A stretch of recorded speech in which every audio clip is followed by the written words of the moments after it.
Hello everyone and welcome back to my channel. I am Vinita, your chemistry educator. So students, previous video में हमने alcohols के nomenclature पे discussion किया था. I hope you like the previous video.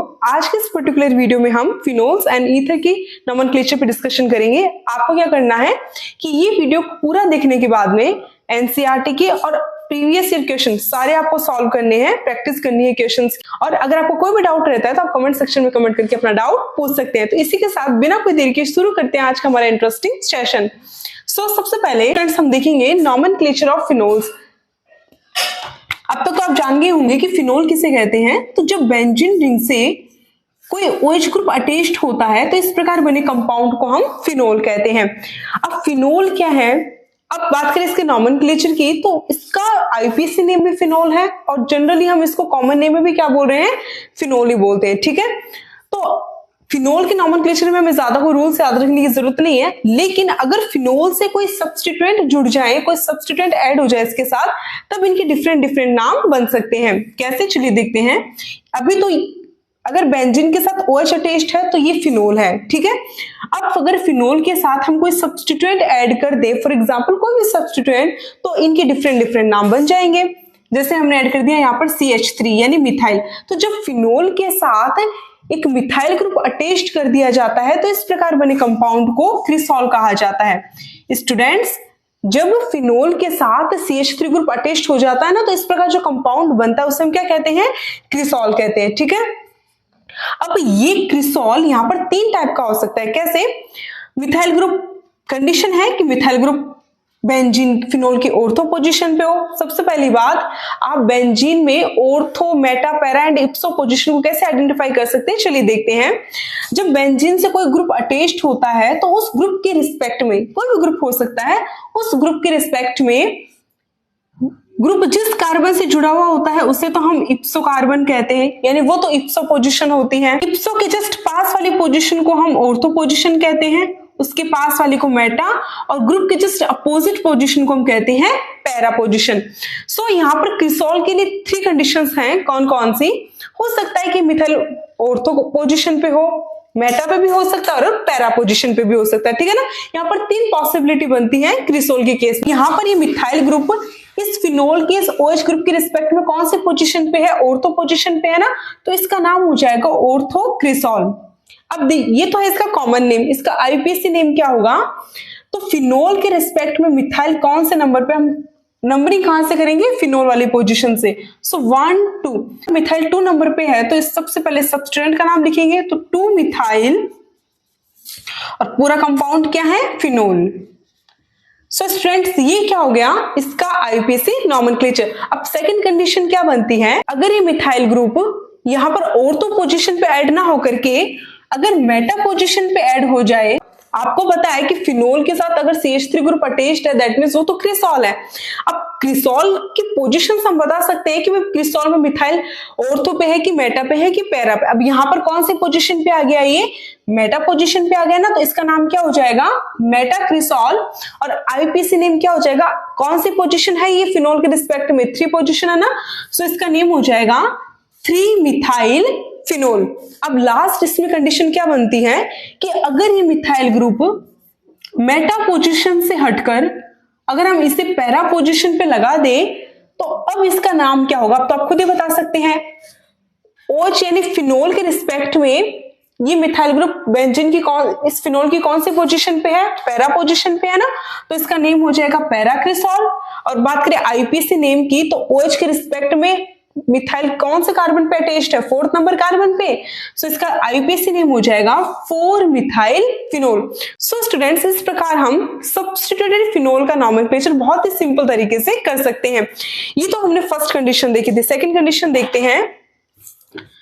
For example, अगर हम यहां पर फिनोल तो है ये, अगर इसके साथ एक OH और अटैच्ड कर दे तो अब इसके अदर डिफरेंट नेम बन जाएंगे. कैसे, देखो, जब बेंजीन रिंग से 2 OH ग्रुप अटैच्ड होते हैं ना, तब हम उसे फिनोल नहीं कहेंगे, उसका फिर नेम डिफरेंट हो जाएगा. अब यहां पर भी 3 कंडीशंस आपके पास बनती है. हो सकता है कि दोनों OH एक दूसरे के ऑर्थो पोजीशन पे हो, या फिर एक मेटा पे और एक पैरा पे भी हो सकता है। चलिए देखते हैं सबसे पहले ये कंडीशन, अगर दोनों OH ग्रुप एक दूसरे की ऑर्थो पोजीशंस पे यानी 1-2 पोजीशन पे होते हैं तो इस प्रकार बने कंपाउंड को कॉमन नेम में हम कैटेकॉल कहते हैं। ये हो गया इसका IUPAC नेम। अब सेकंड कंडीशन क्या बनती है कि अगर ये OH सेकंड नंबर पोजीशन पे ना होकर के थर्ड नंबर पोजीशन पे हो, तब अगर दो OH एक दूसरे की 1/3 पोजीशन पे हो तो इस प्रकार बने कंपाउंड का कॉमन नेम क्या होगा, तो इसको हम बोलेंगे रिसोर्सिनॉल। ध्यान रखना, रिसोर्सिनॉल कब कह रहे हैं, जब बेंजीन से जुड़े हुए दोनों OH ग्रुप क्या हो, एक दूसरे की मेटा पोजीशन पे हो। ये इसकी मेटा पोजीशन पे है और ये इसकी मेटा पोजीशन पे है, 1/3 पोजीशन पे है। तो ऐसी कंडीशन में बने कंपाउंड को तो रिसोर्सिनॉल कहते हैं। इसका IUPAC नेम ऑब्वियस सी बात है कि यहां पर बेंजीन से ये दोनों OH ग्रुप कौन कौन से पोजीशन पे है, 1 और 3 पे है ना, ये क्या हो गया इनका IUPAC नेम। अब लास्ट कंडीशन क्या बनती है कि अगर ये OH एक दूसरे की पैरा पोजीशन पे, दोनों ऑर्थो पोजीशन पे हो, वो हम देख चुके हैं।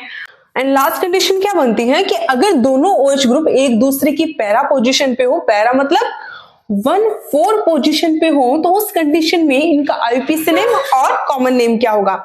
सबसे पहले देखते हैं इसका कॉमन नेम, तो इसका कॉमन नेम होगा क्विनोल। ध्यान रखना, अगर बेंजीन से जुड़े हुए दोनों OH ग्रुप एक दूसरे के 1/4 यानी पैरा पोजीशन पे हो तो इस प्रकार बने कंपाउंड को हम बोलते हैं क्विनोल। ये क्या हो गया इसका IUPAC name. So students, I hope आपको ये समझ में आ गया होगा कि कैसे हम फिनोल का नॉमेनक्लेचर बहुत ही सिंपल तरीके से कर सकते हैं। चलिए बात करते हैं ईथर के नॉमेनक्लेचर की। So first of all, what is the ether. Ether क्या होता है,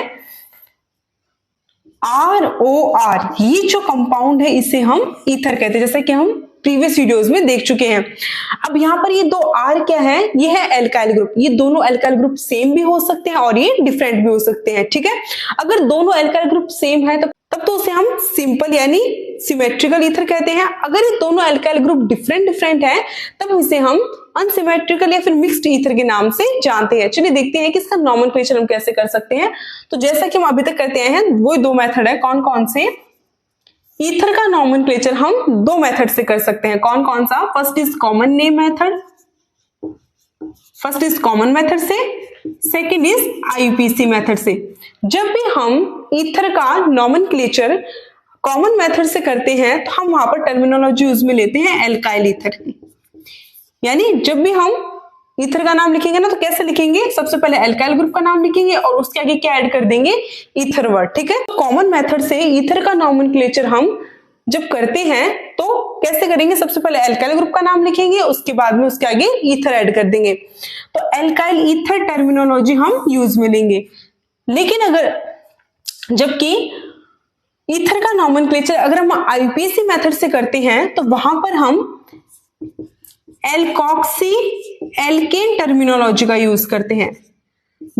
फिर से सुन लो, जब हम ईथर का नॉमेनक्लेचर IUPAC मेथड से करते हैं तो वहां पर हम ईथर के नाम लिखने के लिए एल्कोक्सी एल्केन टर्मिनोलॉजी का यूज करते हैं। यानी सबसे पहले हम एल्कोक्सी ग्रुप का नाम लिखेंगे, उसके बाद में एल्केन ग्रुप का नाम लिखेंगे। अब आप सोच रहे कि एल्कोक्सी एल्केन, तो चलो आपको समझ में आ गया कि एल्केन का मतलब कार्बन चेन यानी methane, ethane, propane, butane etcetera.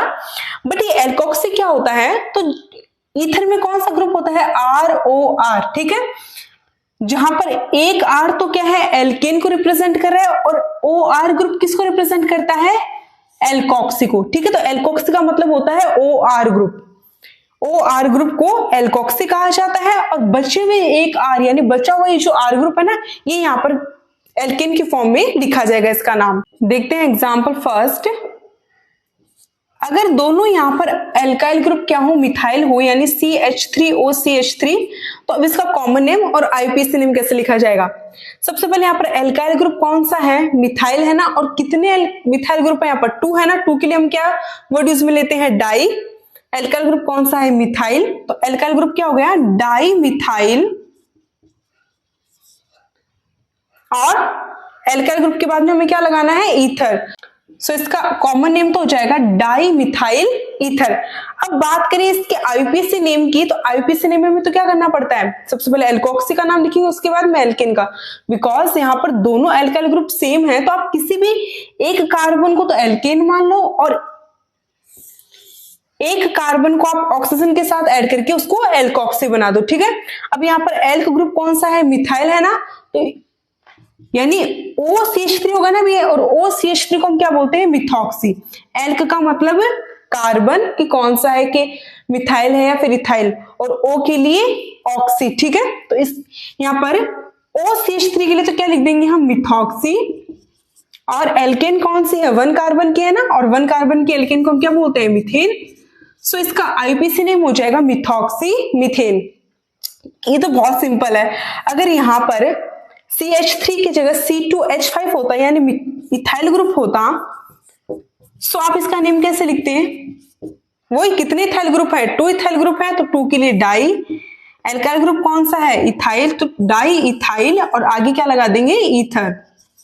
ये तो क्या हो गया इसका कॉमन नेम। बात करें इसके आईयूपीएसी नेम की, सो एज यू नो कि दोनों एल्काइल ग्रुप सेम है, तो किसी भी एक एल्काइल ग्रुप को तो आप सेपरेट ले लो और बाकी दूसरे एल्काइल ग्रुप को आप क्या ले लो, ग्रुप में यानी ऑक्सीजन के साथ ऐड कर लो। तो इसका नेम हो जाएगा, जैसे OCH3 को मिथॉक्सी कहते हैं, ठीक उसी तरह है OC2H5। C2H5 का मतलब इथेन, और ऑक्सीजन जुड़ गया नहीं तो इसको बोल देंगे इथॉक्सी। तो इसका नेम हो जाएगा इथॉक्सी इथेन। यहां तक तो आपको कोई प्रॉब्लम नहीं आएगी, सिंपल तरीके से आप नोमेनक्लेचर कर सकते हो। प्रॉब्लम कहां पे आ सकती है, जब ईथर में प्रेजेंट दोनों एल्काइल ग्रुप क्या हो, डिफरेंट हो, तब आपके सामने प्रॉब्लम आ सकती है कि आप दोनों एल्काइल ग्रुप में से कौन से ग्रुप का नाम पहले लिखेंगे, कौन से का बाद में लिखेंगे, किस एल्काइल ग्रुप को तो ऑक्सीजन के साथ अटैच करोगे, किसको आप सेपरेट रखोगे। चलिए देखते हैं इसके लिए कुछ रूल्स। सो स्टूडेंट्स, हमने ये तो देख लिया था कि अगर ईथर में प्रेजेंट दोनों एल्काइल ग्रुप सेम है तो हम उनका नोमेनक्लेचर कैसे करेंगे, कॉमन मेथड से और आईयूपीएसी मेथड से। बट अगर ईथर में प्रेजेंट दोनों एल्काइल ग्रुप डिफरेंट हो, अब उनका नोमेनक्लेचर कैसे किया जाएगा, चलिए देखते हैं। सो हमारे पास यहाँ पर एक कंपाउंड है, सबसे पहले हमें उसका कॉमन नेम लिखना है, देन हम उसका आईयूपीएसी नेम लिखेंगे। अब देखो यहाँ पर, अब कॉमन नेम में हम क्या करते हैं, सबसे पहले एल्काइल ग्रुप का नेम लिखते हैं, उसके बाद में उसके नेम के आगे ईथर लगा देते हैं। अब यहाँ पर एल्काइल ग्रुप हमारे पास डिफरेंट है, एक तरफ मिथाइल है और एक तरफ 2 कार्बन यानी इथाइल ग्रुप प्रेजेंट है। सबसे पहले किसका नाम लिखे, तो ध्यान रखना अगर ऐसी कंडीशन आ जाए तो कॉमन नेम में आप क्या करोगे, अल्फाबेटिकली नाम लिखोगे। अल्फाबेटिकली जिसका नाम सबसे पहले आता है उसे आप सबसे पहले लिखेंगे, जिसका नाम बाद में आता है उसे आप बाद में लिखेंगे। यहाँ पर मिथाइल है और एक तरफ इथाइल है, तो मिथाइल में M और इथाइल का E। सबसे पहले अल्फाबेटिकली कौन आता है, E आता है ना, तो यहाँ पर सबसे पहले किसका नाम लिखा जाएगा, इथाइल का। उसके बाद में कौन सा एल्काइल ग्रुप, मिथाइल, उसके बाद में मिथाइल का लिखा जाएगा। तो ये तो हमने क्या किया, एल्काइल ग्रुप का नेम लिख दिया, ठीक है। कैसे लिखा, अल्फाबेटिकली लिखा।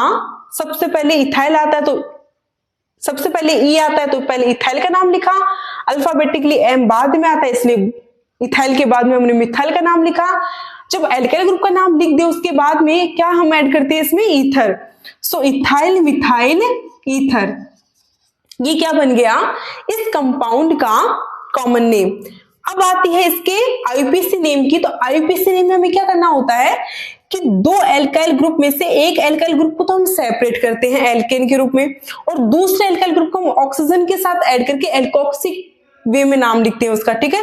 अब यहाँ पर इन दोनों में से कौन से कार्बन को तो हम सेपरेट लिखे और कौन से को हम एल्कोक्सी फॉर्म में लिखे, इसके लिए आपको एक सिंपल सा रूल ध्यान में रखना है। वो रूल क्या है कि लार्ज ग्रुप यानी ऑक्सीजन के दोनों तरफ प्रेजेंट जो एल्काइल ग्रुप है ना, उनमें से जो लार्ज कार्बन चेन है ना, उसको तो आप क्या करोगे, पेरेंट चेन बनाएंगे यानी एल्केन के फॉर्म में लिखेंगे, और जो स्मॉल ग्रुप है यानी लेस नंबर कार्बन वाला जो ग्रुप है उसे आप एल्कोक्सी फॉर्म में लिखोगे, यानी इसे तो आप एल्केन के फॉर्म में लिखोगे, और स्मॉल ग्रुप वाले और स्मॉल ग्रुप को आप एल्कोक्सी के फॉर्म में लिखोगे, ठीक है। तो देखो अब अब एक तरफ मिथाइल एक तरफ इथाइल, यानी एक तरफ 1 कार्बन एक तरफ 2 कार्बन। रूल क्या कहता है कि अगर इस टाइप की कंडीशन आ जाए तो आप क्या करोगे, जो लार्ज ग्रुप यानी ज्यादा नंबर वाले कार्बन है ना, उसको तो आप क्या लिखोगे, एल्केन की फॉर्म में लिखोगे। यानी यहाँ पर 2 कार्बन जो है ये तो किसकी फॉर्म में लिखे जाएंगे, एल्केन की फॉर्म में। अब एल्केन की फॉर्म में इसका नाम क्या होगा, 2 कार्बन के लिए हम इथेन लेते हैं ना काम में। और छोटा ग्रुप क्या है, 1 कार्बन का ग्रुप कौन सा है, मिथाइल। मिथाइल को आप क्या करोगे, एल्कोक्सी ग्रुप में लिखोगे, यानी मिथाइल तो जाएगा ऑक्सीजन के साथ और इथेन जाएगा एल्केन के रूप में। अब नाम कैसे लिखेंगे, सबसे पहले एल्कोक्सी ग्रुप का नाम, उसके बाद में एल्केन का नाम। एल्कोक्सी ग्रुप कौन सा हो गया यहाँ पर, OCH3, और OCH3 को क्या कहते हैं, methoxy, meth plus oxy. And alkane कौन सी है, इथेन, तो इसका नेम हो जाएगा मिथॉक्सी इथेन। सो स्टूडेंट्स, इस प्रकार इस रूल की हेल्प से कितना ही चाहे डिफरेंट मॉलिक्यूल आ जाए, आप इजीली ईथर का नॉमेनक्लेचर कर सकते हैं। सो स्टूडेंट्स, सिंपल एग्जांपल्स तो हमने काफी देख लिए, अब करते हैं थोड़े कॉम्प्लिकेटेड एग्जांपल्स को सॉल्व और सीखते हैं कि अगर एग्जाम में इस टाइप के टिपिकल थोड़े एग्जांपल्स आ जाए तो उनको कैसे सॉल्व करेंगे, उनका नॉमेनक्लेचर हम कैसे करेंगे। सो आपके पास अभी कंपाउंड है, ठीक है, देखने में आपको लग रहा होगा कि भाई इतने डिफरेंट इसके पास आइटम है, मतलब अब देखने में ऐसा लग रहा होगा एक तरफ तो आपके पास ईथर ग्रुप भी है और सब्सटेंट भी, अब कैसे इसका नॉमेनक्लेचर करेंगे, चलो देखते हैं। सबसे पहला काम, अब जब भी आईयूपीएसी नॉमेनक्लेचर करते हैं ना, तो हमें क्या करना होता है कि लॉन्गेस्ट कार्बन चेन सेलेक्ट करनी होती है।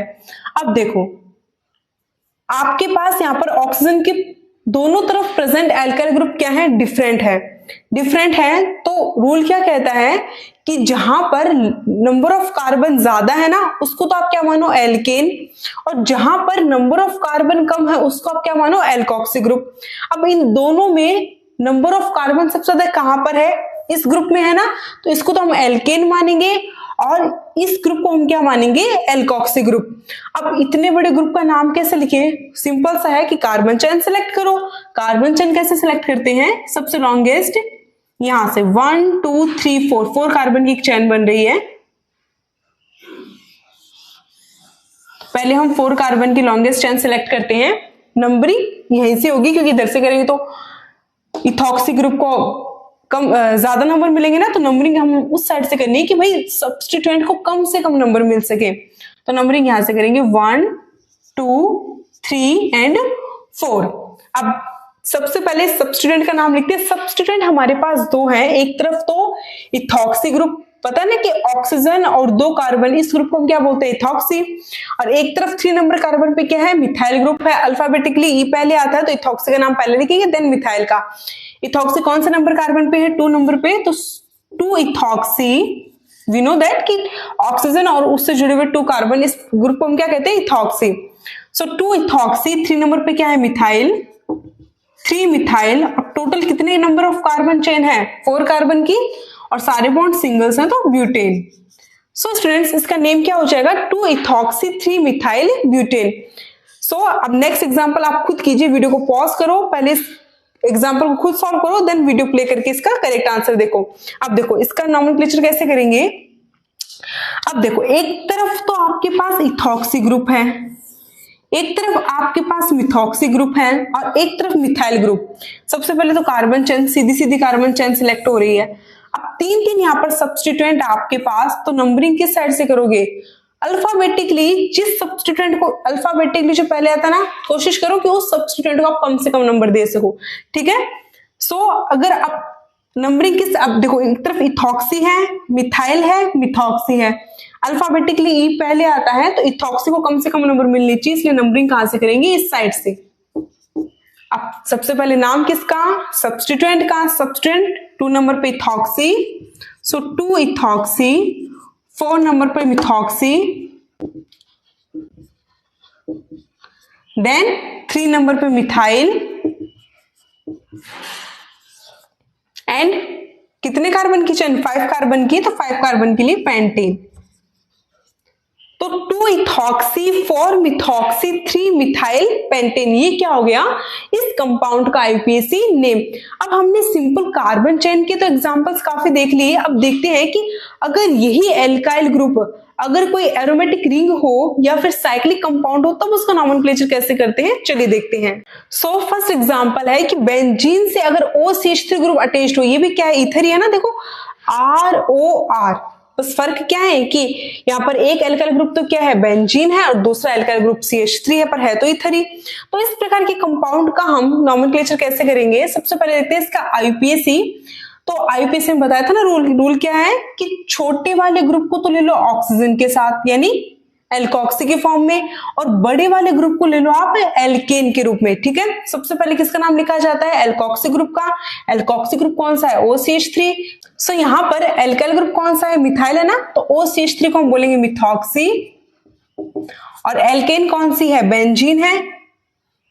और एल्केन की फॉर्म में यहाँ पर कौन सा ग्रुप प्रेजेंट है, बेंजीन ग्रुप प्रेजेंट है ना यहाँ पर बड़े ग्रुप के रूप में। सो मिथॉक्सी बेंजीन, ये पेरेंट चेन का नेम हो गया। सो ओवरऑल इसका IUPAC नेम तो क्या हो गया, मिथॉक्सी बेंजीन, लेकिन इसका एक बहुत ही पॉपुलर नेम है, कॉमन नेम, इसे एनिसोल कहा जाता है। ध्यान रखना, बेंजीन से जब OCH3 ग्रुप अटैच्ड होता है ना, उसे एनिसोल कहते हैं। ये जब ये मोस्टली फंक्शनल ग्रुप कंपाउंड, और ये बहुत ही पॉपुलर नेम है इसका, काफी जगह आपको देखने को मिलेगा ये नेम। ठीक उसी प्रकार अगर बेंजीन से OC2H5 ग्रुप अटैच्ड हो तो ऑब्वियस सी बात है बेंजीन में 6 कार्बन, यहाँ पर 2 कार्बन, छोटे ग्रुप को ऑक्सीजन के साथ ऐड करके उसको एल्कोक्सी बना दो, यानी नाम क्या लिखा जाएगा, पहले इथॉक्सी का देन बेंजीन, इसको बोल दिया इथॉक्सी, ये हो गई बेंजीन, तो इथॉक्सी बेंजीन, ये तो क्या हो गया इसका IUPAC नेम। इसका कॉमन नेम क्या है, फेनिटॉल। जैसे इसे एनिसोल कहते हैं ना, ठीक उसी तरह इसे क्या बोलते हैं, फेनिटॉल। अब आते हैं थर्ड एग्जांपल पे। सो यहां पर ये बेंजीन तो है नहीं, सिंपल साइक्लिक कंपाउंड है, साइक्लिक हेक्सेन है, जिससे दो डिफरेंट सब्स्टिट्यूएंट जुड़े हुए हैं, एक तरफ इथॉक्सी ग्रुप है, एक तरफ नाइट्रो ग्रुप है। अब बात आती है नंबरिंग कहां से करें और पहले नाम किसका लिखें। नंबरिंग और नाम आप उसको पहले दो जो अल्फाबेटिकली सबसे पहले आता है। इथॉक्सी ई पहले आता है, नाइट्रो एन बाद में आता है, इसीलिए हम नंबरिंग भी यहीं से करेंगे और नाम भी सबसे पहले इथॉक्सी का ही लिखेंगे।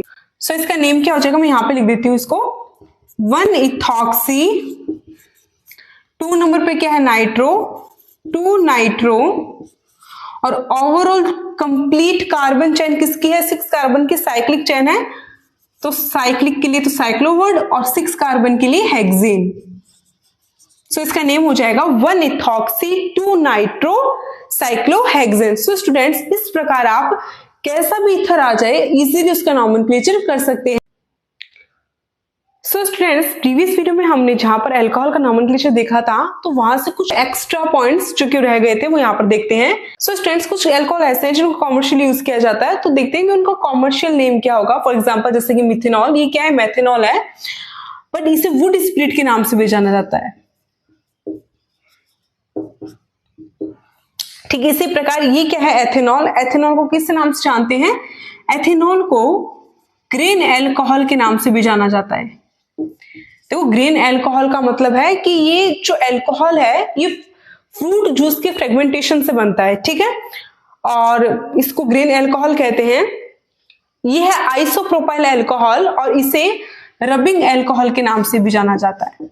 रबिंग अल्कोहल का मतलब है कि ये जो अल्कोहल है ये मोस्टली क्लीनिंग में काम में आता है, जैसे कि फॉर एग्जांपल हैंड सैनिटाइजर में काम में आता है, इसके अलावा डिसइंफेक्टेंट्स के रूप में काम में लिया जाता है। ये तो मोस्टली हम ये कह सकते हैं कि क्लीनिंग के पर्पज से ये काम में लिया जाता है।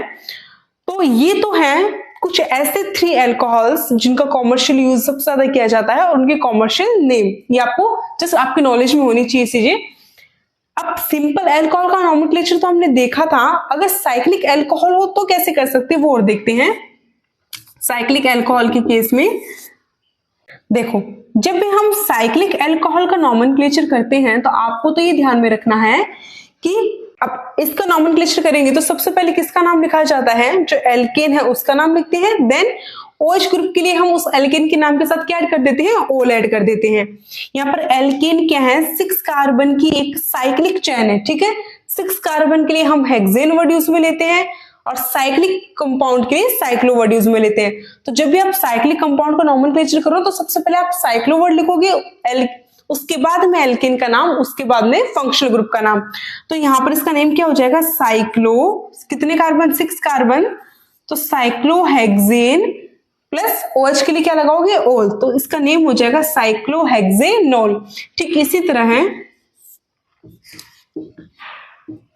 अगर इस कंपाउंड का अगर हम आईपीसी नेम देखें सो ऑब्वियस सी बात है कि साइक्लिक कंपाउंड है। कितने कार्बन है? 1 2 3 4 4 कार्बन है। 4 कार्बन के लिए ब्यूटेन, सारे सिंगल बॉन्ड्स हैं। और साइक्लिक कंपाउंड के लिए कौन सा वर्ड? साइक्लोवर्ड। ठीक, अब देखो यहां पर इसका नेम क्या होना चाहिए? साइक्लोब्यूटेनॉल। ठीक है, लेकिन यहां पर एक मिथाइल सब्स्टिट्यूएंट प्रेजेंट है, तो सबसे पहले हम किसका नाम लिखेंगे? सब्स्टिट्यूएंट का, जो कि 2 नंबर पे है, तो 2 मिथाइल। एंड अब इस पूरे कंपाउंड का नाम क्या हो जाएगा? साइक्लोब्यूटेनॉल। सो स्टूडेंट्स, आपको क्या करना है? अगर साइक्लिक अल्कोहल का नाम पूछ लिया जाए तो सिंपल सा बस इतना ध्यान में रखना है कि अगर कोई सब्स्टिट्यूएंट प्रेजेंट है तो पहले सब्स्टिट्यूएंट का नाम लिखिए, देन उसके बाद में साइक्लोवर्ड, उसके बाद में जो एल्केन है उसका नाम लिखो और उसके साथ में क्या ऐड कर दो? OH ग्रुप के लिए OL ऐड कर दो। इस प्रकार आप इजीली साइक्लिक अल्कोहल का नॉमेनक्लेचर कर सकते हैं। सो स्टूडेंट्स, इसी के साथ हमने अल्कोहल, फिनॉल एंड ईथर के कंप्लीट नॉमेनक्लेचर को विद एग्जांपल देख लिया है। आई होप ये वीडियोस देखने के बाद में आप इजीली एनसीईआरटी बुक्स के और प्रीवियस ईयर क्वेश्चन को बहुत ही इजीली सॉल्व कर पाएंगे। वीडियो को पूरा देखिए, प्रॉपर नोट्स बनाइए, जितने भी क्वेश्चन हैं उनको सॉल्व कीजिए, क्वेश्चन प्रैक्टिस कीजिए और अपना कोई भी डाउट आप कमेंट सेक्शन में कमेंट करके पूछ सकते हैं। तो इसी के साथ आज के लिए इतना ही। कल हम फिर मिलेंगे एक और इंटरेस्टिंग वीडियोस के साथ। तब तक के लिए thanks for watching my video. Thank you so much.